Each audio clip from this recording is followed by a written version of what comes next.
Et salut tout le monde et bienvenue sur la chaîne YouTube de The Sport Show pour notre troisième épisode de notre série du dimanche sur Football Manager 2019. On reprend notre carrière avec les Girondins de Bordeaux. La saison 2018-2019 est terminée, donc on a terminé notre première saison en tant qu'entraîneur, manager de cette équipe des Girondins de Bordeaux. On va voir ce qu'on a fait, on va faire un petit bilan de notre saison, que ce soit en championnat, en coupe et même en Europa League. Les Girondins de Bordeaux, ça y est, sont vendus. Nicolas de Taverneau est parti. Ce n'est plus notre président.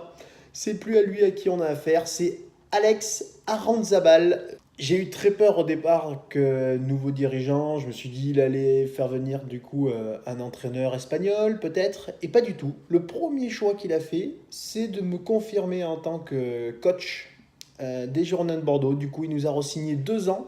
Il nous a re-signé un contrat avec les Girondins de Bordeaux. Donc ça, c'est plutôt une bonne chose, on va pas se mentir. Du coup, ce que je vous propose, c'est qu'on fasse un petit bilan de notre saison. Et on va commencer du coup tout de suite avec la Ligue 1 Conforama. Et pour la Ligue 1 Conforama, du coup, comme vous l'avez vu en début de saison, on avait été plutôt moyen. On avait mis longtemps à avoir notre première victoire.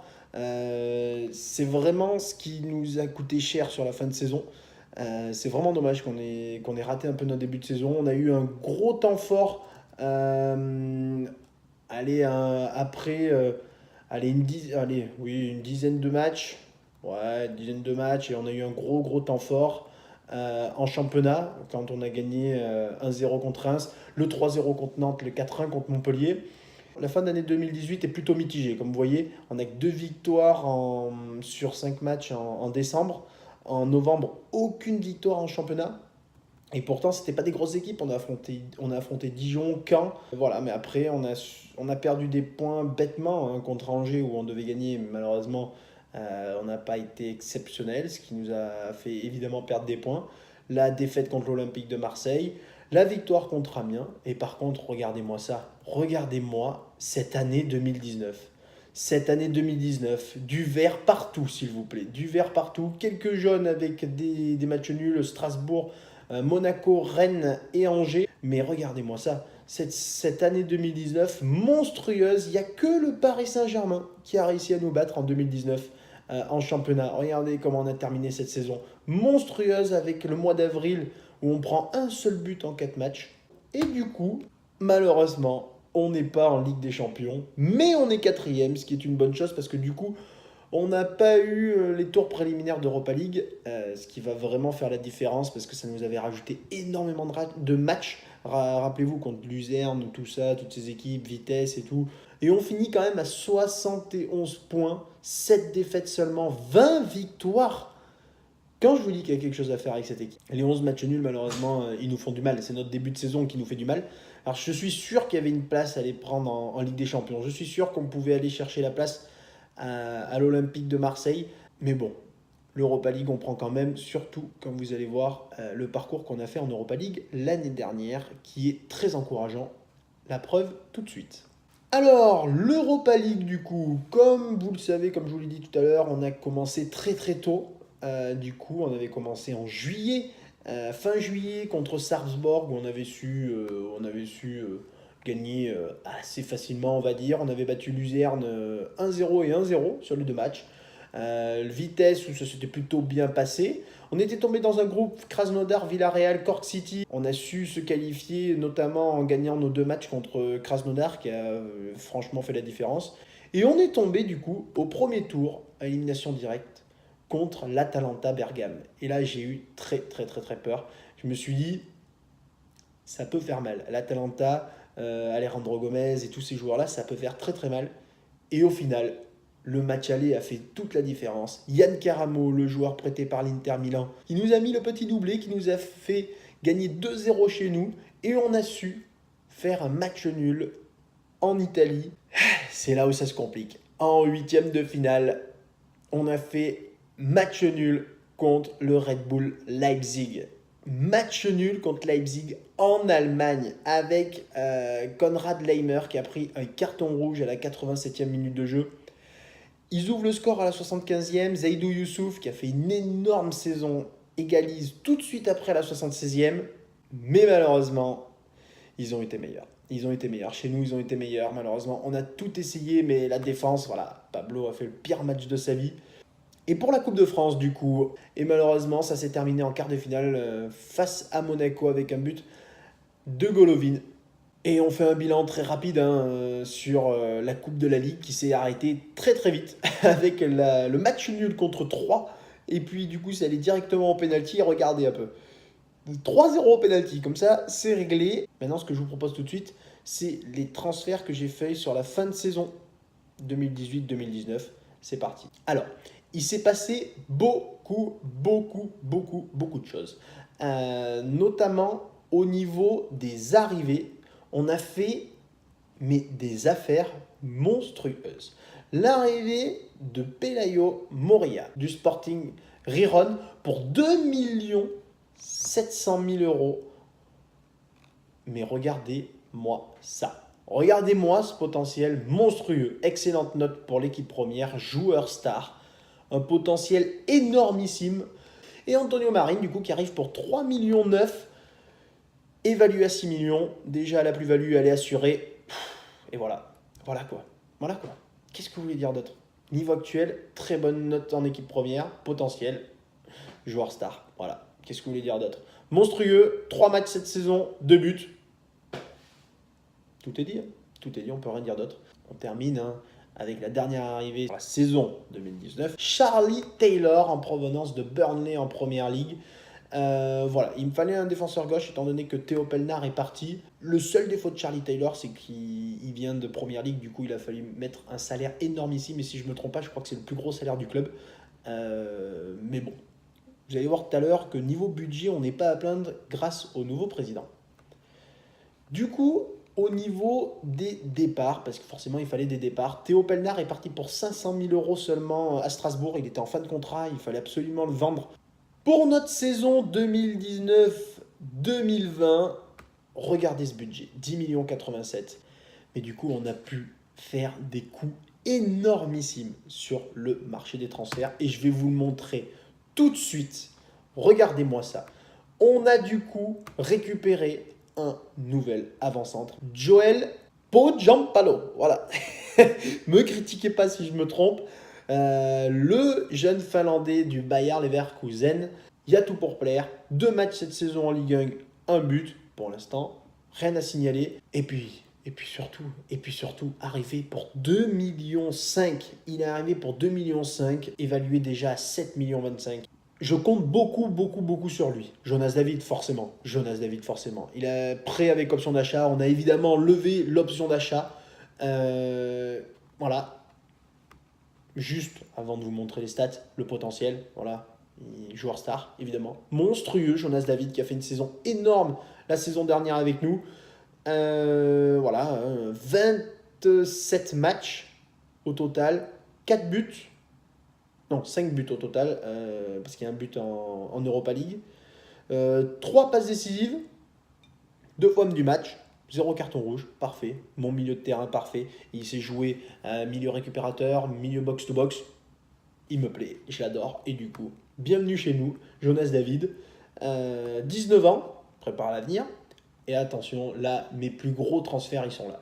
L'arrivée, s'il vous plaît, de Paul Lirola en provenance de Sassuolo. Le salaire, il est monstrueux, mais regardez-moi ça. Le potentiel est monstrueux. Défenseur droit, il nous fallait un défenseur droit. Et honnêtement, je pense qu'on a gagné au change avec Youssouf Sabaly. Il est monstrueux. Il est tout simplement monstrueux. Paul Lirola en provenance de Sassuolo. Il a fait que 19 matchs la saison dernière. 4,5 millions, qu'est-ce que je suis content de l'avoir. Le joueur qui est passé par la Juve où il a pas réussi à s'imposer, qui est parti ensuite à Sassuolo. On continue du coup, et là, mon coup il est là. C'était soit Llorente du Real, soit Danilo Cataldi. Danilo Cataldi arrive pour 2,4 millions. 2,4 millions et regardez-moi ça, le potentiel est monstrueux, milieu box-to-box, meneur de jeu. Il sait tout jouer, il est énormissime le jeune italien. 4 matchs pour l'instant cette saison, un but. Il a joué, il vient en provenance de la Lazio, 25 ans. On continue, Diego Gonzalez, il me fallait un défenseur central à la suite au départ de Pablo, joueur regardez, les stats partent pour lui, hein. Il est très très bon, il sait jouer, très polyvalent surtout, hein. Il peut jouer à droite, il peut jouer à gauche, il est surtout défenseur central, il peut même jouer au milieu de terrain. Gabriele Capani, l'Italien de 18 ans, en provenance du Milan AC, arrivé pour la modique somme de 1,8 million, ça peut monter jusqu'à 4 millions avec les clauses. Les départs du coup, il y a des départs qui ont été très très vite actés. Jimmy Briand, qui est parti pour 1,1 million, donc on a fait 1,1 million de plus-value. Jérôme Prior, prêté. Pelayo Moria, qui est prêté du coup au Havre. Otavio, qui est parti du coup, rappelez-vous, c'était un prêt que j'avais fait l'année dernière, avec une option d'achat obligatoire pour Valladolid. 4,3 millions, voilà, c'est fait. Youssouf Sabali, qui est parti pour 8,25 millions. David Emerola, que j'ai prêté à Niort. Et Niort, à la surprise générale, Niort est en Ligue 1. Donc c'est tout simplement parfait pour David Emerola qui va jouer en Ligue 1. Et s'il vous plaît, il s'amuse. 4 matchs, 4 buts. Voilà.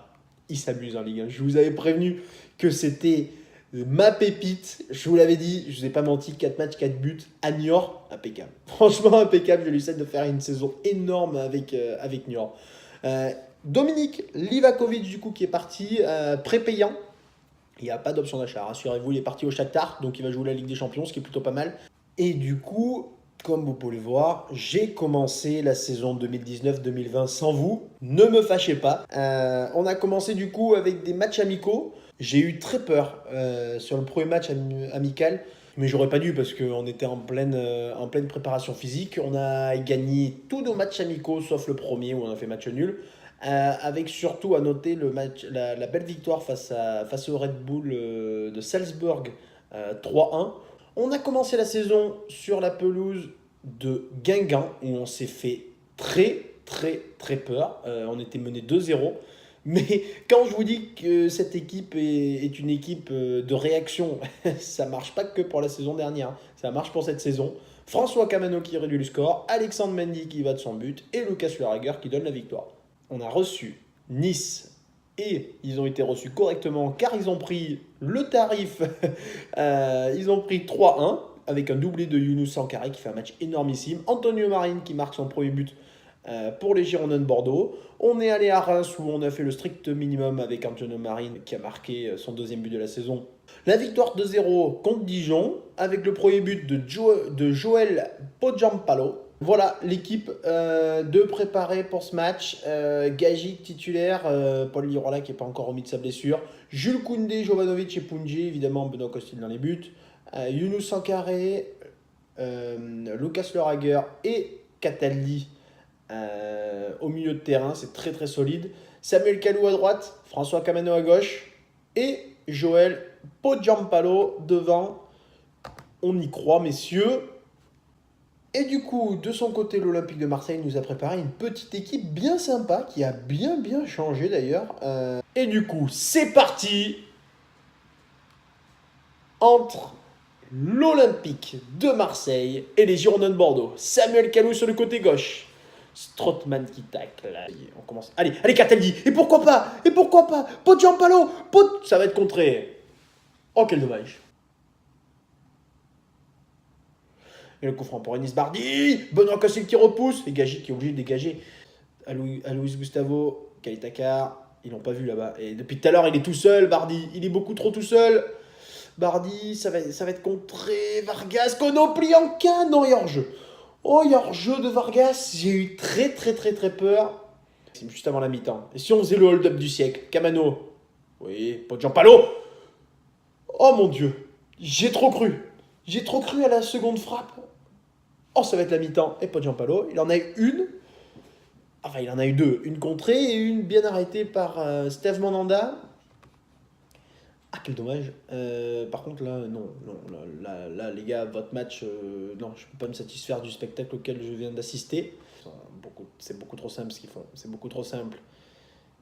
Oh là, c'est beaucoup trop beau. Ritovski, Vargas. Oh, c'était repoussé. Thauvin qui envoie une praline au-dessus. Oh, mon Dieu. Mon Dieu, que se passe-t-il? Changement tactique. Allez. Changement tactique, on va essayer de jouer parce que ce qu'on fait depuis tout à l'heure c'est pas jouer, hein, on essaye de survivre, donc on va essayer de jouer Danilo Cataldi va passer en meneur de jeu avancé, même si c'est pas son poste. Et on va pas faire de troisième changement pour l'instant. On va changer de notre façon de jouer. On va déjà essayer d'être un peu plus offensif, parce que depuis le début du match, on n'y est pas. Donc on va voir ce que ça donne. Florent Thauvin, Kevin Prince-Boateng, Gritowski. Ah, si je prends un but tout de suite. Oh, Thauvin, ça passe dans le petit filet. Allez, Steve Mandanda qui dégage. Luis Gustavo pour Kevin Prince-Boateng. Vargas. Oh putain, pour être poli. Oh mon dieu. Eduardo Vargas, deuxième but de la saison sur une passe de Kevin Prince-Boateng qui nous fusille. 21 tirs, 21 tirs, ils ont fait 21 tirs, ils méritaient de marquer. Allez, si on les volait, ça serait merveilleux. Maxime Punji, Joël Pochampalo, la recrue, messieurs, dames. Le Finlandais sur une passe de Maxime Punji, merveilleux. Ah, les voleurs! Ah, les voleurs! 7 tirs à 21 et un partout. Oh non, oh non. Oh, ça passe à côté. Allez, dégage-moi ça loin. Très loin. Ouais. Il va pas laisser la dernière. Non, il laissera pas la dernière, l'arbitre. Aïe, aïe, aïe. Aïe, aïe, aïe. Allez, c'est terminé. C'est terminé, match nul pour le seul match de la vidéo. Et on a été des gros voleurs. Tout s'est joué dans les dernières minutes. 92e minute, Eduardo Vargas et Joël Pochampalo qui lui répond 94e minute de jeu. On est des voleurs. On va quand même leur dire que voilà, le match a été vraiment moyen de notre part. Mais on s'en sort plutôt pas mal. Du coup, 5 matchs. Et toujours pas de défaite pour les Girondins de Bordeaux. Impeccable, tout va bien. Et bien du coup, c'est là-dessus qu'on va se quitter. J'espère du coup que cette petite vidéo bilan, même si je vous ai fait plaisir, je vous ai offert un match quand même. Je ne pouvais pas ne pas vous offrir de match dans cette vidéo. J'espère que cette vidéo vous aura plu. Si c'est le cas, comme d'habitude, un petit like. N'oubliez surtout pas de partager la vidéo, de vous abonner, de nous rejoindre sur Facebook et Twitter. Et surtout, n'oubliez pas de mettre un petit commentaire, ne serait-ce que pour me dire que la série vous plaît, parce que ça me ferait énormément de plaisir et ça me motiverait encore plus. On se retrouve très vite pour le 4e épisode de cette série. N'oubliez surtout pas, bon foot ce week-end. Ciao.